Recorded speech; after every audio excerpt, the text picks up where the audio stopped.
ဒါပါလဲငါတို့ကပဇွန်ငါကလေးတွေရောပေါ့နော်အကုန်လုံးပဇွန်ပြောရင်းနဲ့ခုနကလက်ပတ်ကြောက်ကြောက်တပူးယူပေးပါငါတို့မလေးဒီမှာကရုံးမပဇွန်ပြောရင်းနဲ့ပေါ့နော်ရန်ကုန်အင်းရငွေရှိရလာမေးနေကြလို့ပေါ့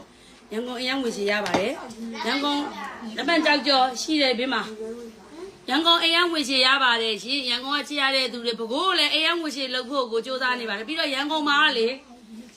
မန္တလေးဒီလေတချို့ကလေလက်လီလက်ကားပြန်ရောက်နေတဲ့သူရန်ကုန်မှာလက်လီလက်ကားရပါတယ်ရန်ကုန်ကပင်းရင်ဆိုင်ဖြစ်တဲ့မို့ပြန်ရောက်မှုချရတဲ့သမင်းရှင်တွေ15ခုကနေယူလို့ရပါတယ်ဟိုဘက်မှာယူလာမှာဟိုမှာလက်မကြောက်ကျွန်တော်သွားယူနေသူမှပြေးလို့ပေါ့နော်ရန်ကုန်မှာ15ခုကနေပြန်ရောက်နေတဲ့သူများသတင်းကောင်းပေးလိုက်ပါတယ်ယူလို့ရပါပြီနော်15ခုကနေယူလို့ရပါတယ်ရှင်ဟုတ်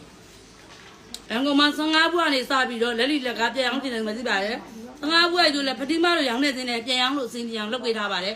ရန်ကုန်မှာသွားဝယ်ကြည့်လို့ရပါတယ်ရှင်ရန်ကုန်ပြီးတော့အိမ်ရောက်ငွေချေလည်းရပါတယ်ရှင်အိမ်ရောက်ငွေချေရန်ကုန်ဖုန်းလေးရတော့အိမ်ရောက်ငွေချေဖုန်းလေးရရန်ကုန်က960 6လေးလုံး3ညာနေ960 6လေးလုံး3ညာ3ပါရှင်အိမ်ရောက်ငွေချေရန်ကုန်ရောက်ငွေချေရလားကျကျရန်ကုန်ရောက်ငွေချေရလားရှင်ရပါတယ်ရှင်အဲ့ဒါဘာလုပ်တာလဲလက်ပံကြပေါ့ဒါလက်ပံမကြောက်ကြုံနဲ့ဒီမဲ့လက်ပံကြောက်ကြောတစိမ့်မကလေအခုကြောနေမပြီးသေးဘူးဒါမနေ့ပြန်ရန်ကုန်ပို့မယ်လက်ပံကြောက်ကြောစားခြင်းလူမတပတ်ခါမှရန်ကုန်ကိုရောက်မယ်ပေါ့နော်ဒီမဲ့ဒါလက်ပံကြောက်ကြောပါလက်ပံကြောက်ကြောတဘူးကိုဖွင့်ပြမယ်နော်လက်ပံကြောက်ကြောတဘူးကိုဖွင့်ပြ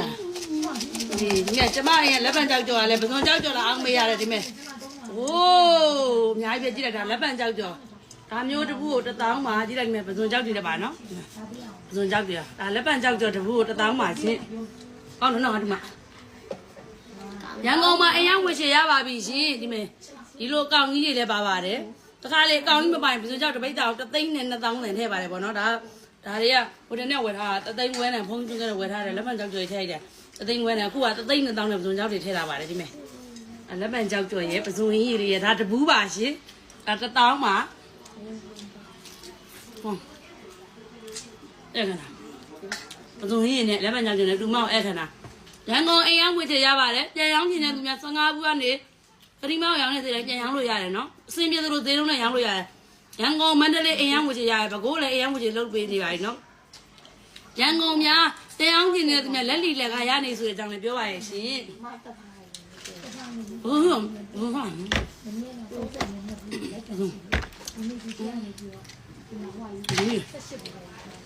ုတ်